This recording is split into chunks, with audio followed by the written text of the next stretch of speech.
se présente à lui comme le chef de l'armée de l'Éternel. Voilà Jésus. Amen. Nous sommes contents qu'en début d'année,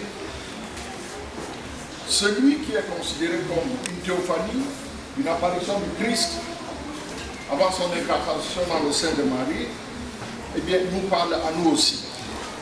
Amen. Amen. La Bible dit comme Josué était proche de Jéricho, ou comme Josué était près de Jéricho. Il leva les yeux et regarda. Bien-aimé, il n'y a aucune bénédiction sans repentance, sans que les péchés, sans que le souillure, sans que tout ce qui nous encombre soit enlevé de nos vies. Et pendant 6 jours, dans le jeûne et la prière, nous étions dans cette maison. Nous débarrassons de tout ce qui encombre. Et je disais à quelqu'un ce matin, est-ce que tu remarques cette ferveur? Il y a encore que le temps, elle n'existait pas. Mais quand les péchés sont ôtés, gloire à Jésus, amen, le reste vient seul, amen, sans effort. Ôte tes souliers de tes pieds. Et je vais encore dire à quelqu'un, me répéter à moi-même, cette année, Dieu est prêt, engagé à bénir. Mais si le péché n'est pas ôté, il n'y a rien. Amen. Voilà Jésus. Amen. Dieu venait pour quelque chose. Il venait à Josué pour quelque chose. Il était prêt à donner à Josué la forteresse qui était barricadée, imprégnable devant la nation d'Israël. La Bible dit que personne ne sortait, personne. Et le chef de l'armée était engagé à offrir ça comme don à son peuple. Mais il dit ôte. Amen. Amen. Je ne sais pas quels sont dessus, mais je connais au moins les miens. Gloire à Jésus. Amen. Et si nous voulons entrer dans notre bénédiction, il faut les ôter. Amen. Longtemps nous avons joué le jeu des chrétiens. Maintenant ce n'est pas jouer le jeu des chrétiens, mais c'est être chrétien. Amen. Nous avons joué le jeu de l'église. Cessons de jouer l'église. Ou tu es enfant de Dieu, ou tu n'es pas enfant de Dieu. Ce sont les rachetés par le sang de Jésus qui constituent l'église. Amen. Vérité. Gloire à Jésus. Amen. Donc, lorsque nous voyons ce matin parmi ces instructions, ôte les souliers de tes pieds, c'est la repentance. Le Christ venu sur terre, incarné dans le sein de Marie, et qui a marché sur cette planète, a prêché la repentance. Amen. Les apôtres ont prêché la repentance. Et dans Luc 24, avant son départ, dans les versets 46 à 47, il dit la repentance sera prêchée dans toutes les nations en mon nom. Amen. Gloire à Jésus. Amen. Aussi vrai que l'Éternel est vivant et que ton nom est vivant, je ne peux pas me réclamer de Jésus sans prêcher la repentance. Amen. Acte 5, 31. Et il a donné un miracle dans ta main. Amen. Ta percée dans ta main. Amen. Ton élévation dans ta main. Amen. Ta promotion dans ta main. Amen. Il veut le faire aujourd'hui au nom de Jésus. Amen. Voilà Jésus. Amen. Ce qui semblait inaccessible, ce qui semblait imprenable, ce qui, au vu des yeux humains, il pouvait se dire, ni mon argent, ni mes efforts, ni ma sagesse ne peuvent m'offrir ceci. Mais Dieu a décidé que même si dans ta famille, personne n'avait encore accédé à une telle grâce, à cause de Jésus-Christ, il veut le faire pour toi. Amen. Il veut le faire pour moi. Amen. Reçois ton miracle. Reçois ta guérison. Reçois ta percée. Reçois ton emploi. Reçois ton élévation. Au nom de Jésus. Donc, ta honte est bannie de ta vie. La poussière n'est pas ta place. Amen. Puisse le Seigneur transformer le siège sur lequel tu es comme un trône. Amen. De la poussière, il dit le pauvre pour le faire asseoir avec les grands. Amen. Que ce culte soit l'occasion pour toi de changer de statut. Amen. Au nom de Jésus. Amen. Que dans ce pain et ce pain, tu reçois ton miracle au nom de Jésus. Amen. Est-ce que quelqu'un me suit? Amen. Le couple est en train d'entrer dans le temps. Gloire à Jésus. Amen. Et la Bible dit, poussé par l'Esprit. Poussé par qui? L'Esprit. Simeon aussi vient au temple. Amen. Amen. Il a le pas là, il est âgé. Gloire à Jésus. Amen. Mais le couple a besoin d'un sacrificateur. Gloire à Jésus. Amen. Puisque c'est eux qui devaient consacrer l'enfant et bénir l'enfant au nom du Seigneur. Quand ils se rencontrent, par ce couple, et le couple place entre les mains de Simeon l'enfant Jésus. Est-ce que nous sommes ensemble? Amen. Amen. Amen. Amen. Amen. Immédiatement, l'Esprit de Dieu se saisit de Simeon. Il dit, Seigneur, merci, parce que mes yeux ont vu ton salut. Après ce matin, tu vas rendre grâce. Amen. Après ce matin, tu vas célébrer. Amen. Parce que c'est entre tes mains que ton Jéricho est placé. C'est entre tes mains que ton miracle est placé. C'est entre tes mains que Dieu met le désir de ton cœur. Gloire à Jésus. Que ce soit avec sa parole, la Bible dit, il envoya sa parole. Qu'est-ce que sa parole fait? La parole les guérit et sa parole les fit sortir de la fosse. Tu entends donc la parole qui change ton histoire. Amen. Cette parole est invoquée dans ce pain et ce vin. Quand tu le prendras, ce ne sera plus seulement le pain et le vin. Ce sera ton miracle. Ce sera ta percée. Au nom de Jésus. Il n'a pas placé ça dans les mains de quelqu'un d'autre. Il l'a placé dans les mains de Simeon, celui dont Dieu s'est souvenu. Je ne sais pas qui ce matin est Simeon. Amen. Amen. Que le Saint-Esprit te convainc au nom de Jésus. Amen. Nous pouvons être tous rassemblés comme cela, mais Dieu ne s'adresse pas à tout le monde. Comment je sais ça? Dans Acte 9, il y a une apparition. Tous ceux qui étaient sur les chevaux tombent. Tout le monde ne devient pas aveugle. Mais c'est Saul de Tarse qui devient aveugle. Tout le monde n'entend pas ce que Saul de Tarse a entendu. Les autres, ils ont dit que c'est le tonnerre. Mais Saul de Tarse a vu quelqu'un qui s'est adressé à lui. Alléluia. Amen. Il dit, qui es-tu, Seigneur? Il dit, je suis Jésus que tu persécutes. Nous sommes ensemble. Amen. Nous sommes tous rassemblés. Mais Dieu cherche quelqu'un. Amen.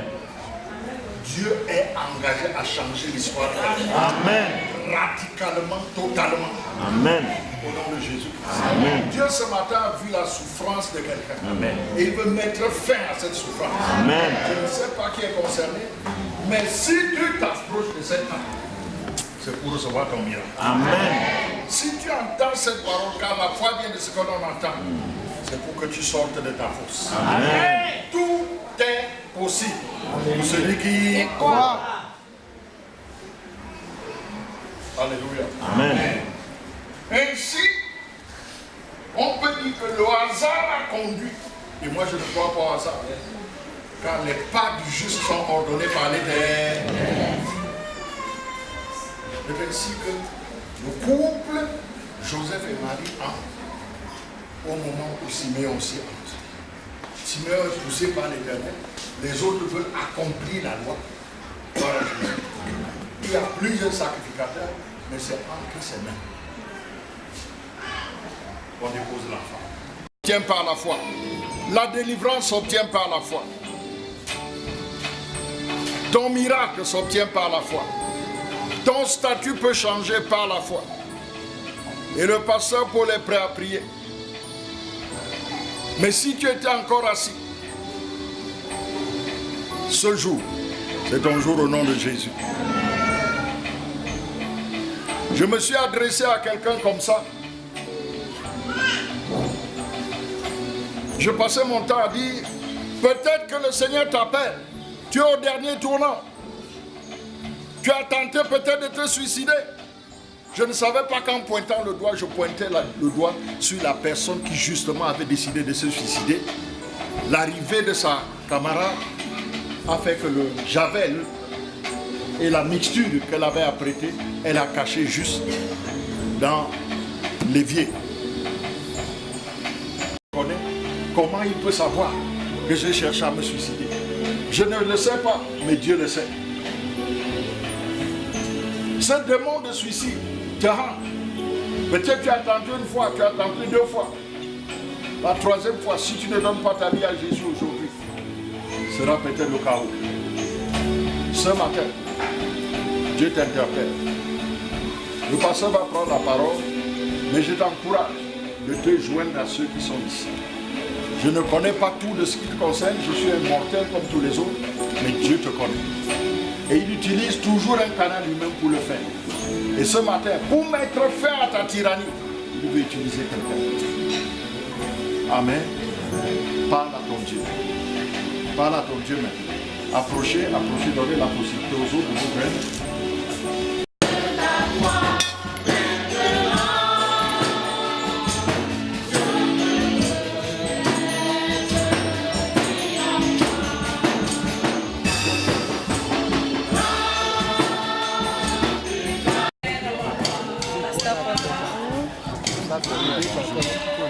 Vous êtes pasteur de l'une des communautés de Los, précisément celle de Croix.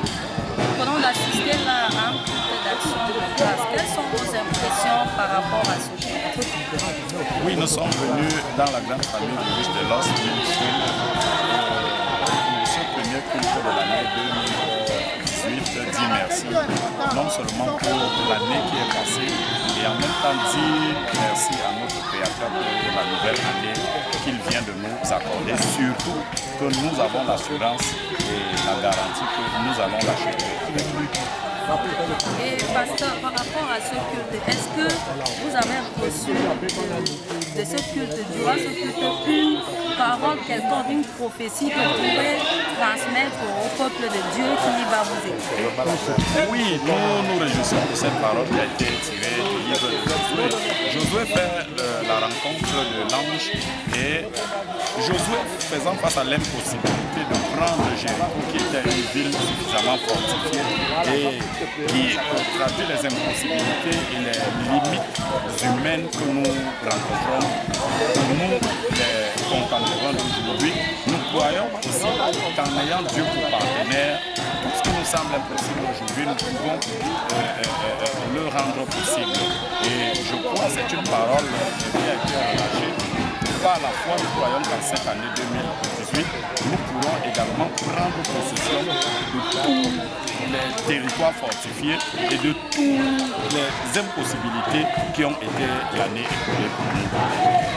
Merci, pasteur, de nous avoir donné une question par rapport aux actions. C'est d'abord la première des choses que Dieu voudrait que nous témoignions, parce que le souffle de vie n'a pas de prix, la protection divine n'a pas de prix, ainsi que la paix qu'il nous accorde non seulement à nous dans cette assemblée, à nos familles et à notre nation, le Cameroun. Donc nous avons toutes les raisons de lui dire grandement merci par non seulement nos œuvres, nos voix et ce que nous avons. Merci.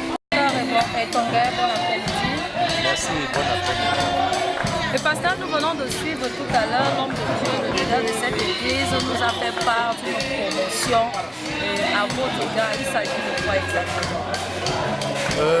C'est vrai, on ne peut pas dire une promotion, mais c'est une grâce parce que on est maintenu. Et peut-être quand on compare les lieux, là où je vais, c'est nettement mieux que là où je viens. Oui, c'est pourquoi on peut dire que c'est une promotion. Déjà là où je viens, je me logeais moi-même.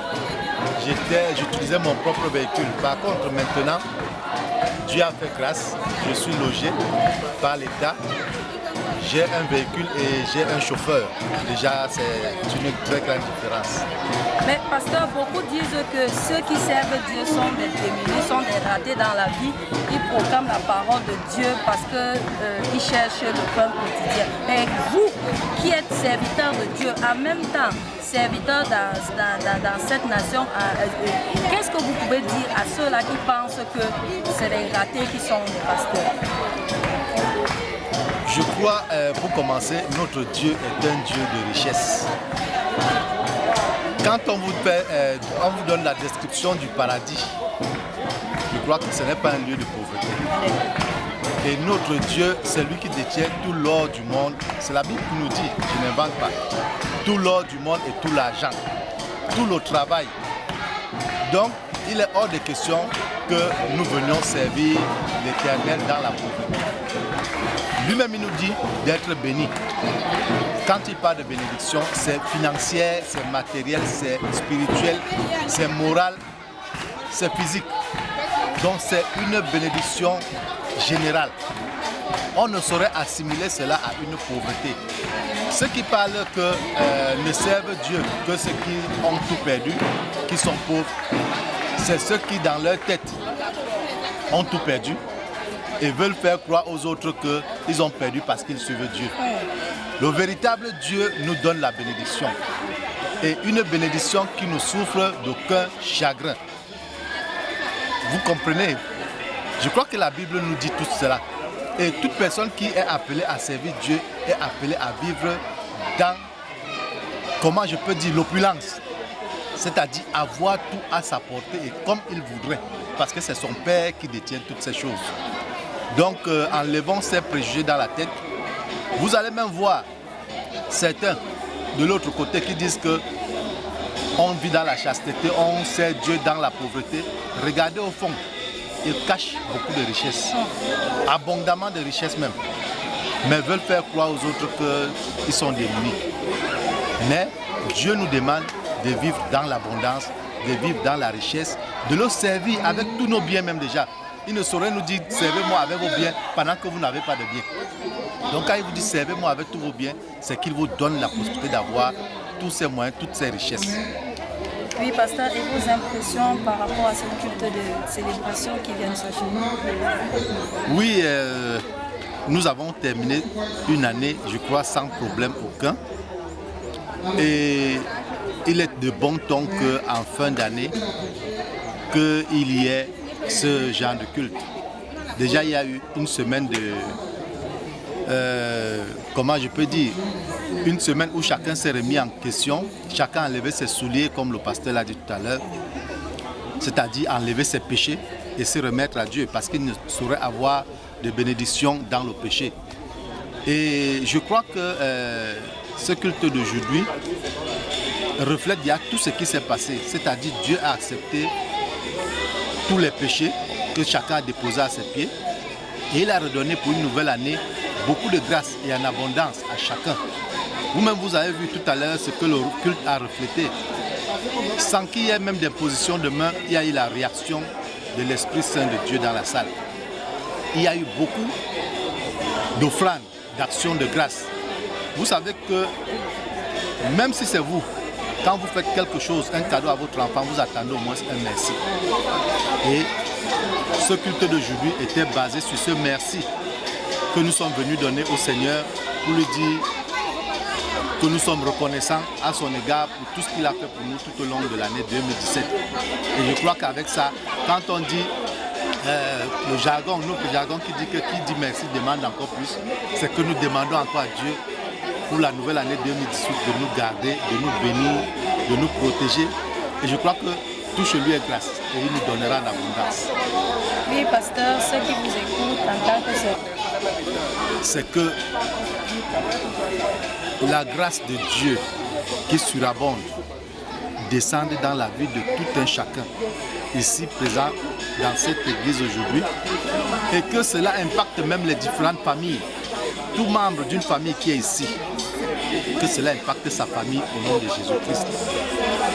Je crois et je déclare encore que l'abondance que Dieu a donnée, que Dieu nous a demandé d'avoir, l'abondance dans tous les domaines, sera le partage de chacun.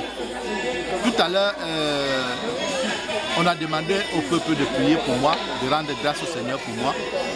Je profite également pour dire que tous ceux qui ont prié pour moi, ici en ce jour, reçoivent, sont impactés également par cette grâce que moi j'ai eue tout au long de cette année et qu'ils aient même au-delà même de ce que moi j'ai eu.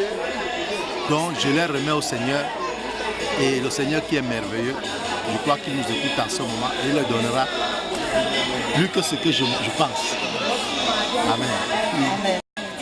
après midi d'enfant. Maman, nous venons d'assister au culte de célébration dans l'église Christ-Géros, l'église dans laquelle votre mari est leader. Quelles sont vos impressions? Oui, c'est ça que je pense.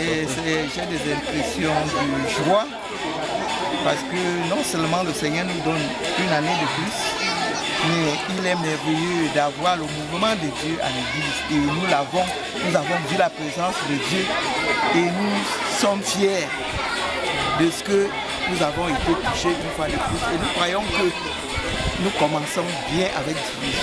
Et nous irons jusqu'à la fin de l'année dans ce climat. Maman, est-ce que vous pouvez donner une parole de réconfort à toutes ces mamans-là qui sont des leaders dans leurs églises, ou celles-là même qui sont les épouses du pasteur? Qu'est-ce que vous pouvez leur dire? Ce que je veux dire à ces mamans,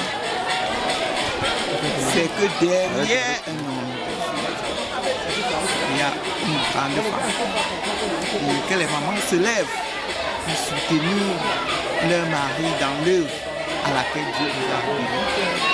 Maman, est-ce à dire que cette tâche est facile ou alors vous êtes aux côtés de l'homme de Dieu depuis plusieurs années?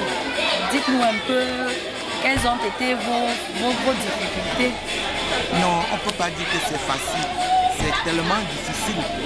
Mais le Seigneur nous soutient. Ce que nous devons mettre dans la tête, c'est que le Seigneur qui a aidé ceux qui nous ont précédés nous aidera parce qu'il n'a pas changé. C'est le même Dieu hier, aujourd'hui, éternellement. De même qu'il a fait pour ceux-là, ils sont arrivés. De même, il le fera pour nous. Et nous irons jusqu'au bout avec le Seigneur. Ce n'est pas facile, mais il faut un peu de courage. Maman, il y a certainement mes jeunes soeurs qui voudraient se marier. Est-ce que vous leur conseillerez d'être les épouses des pasteurs ou alors de se chercher dans un autre corps de métier? Ça dépend. La Bible dit qu'il y a une Ève pour un Adam. Si tu es appelé à travailler auprès d'un serviteur de Dieu, n'hésite pas un instant.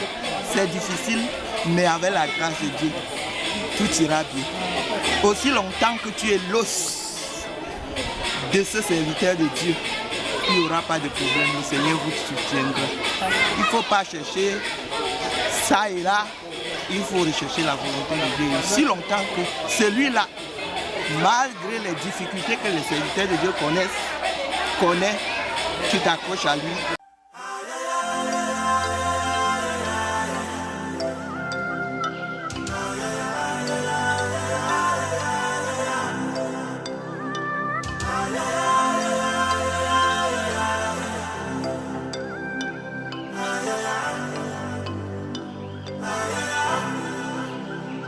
Ay, ay, ay.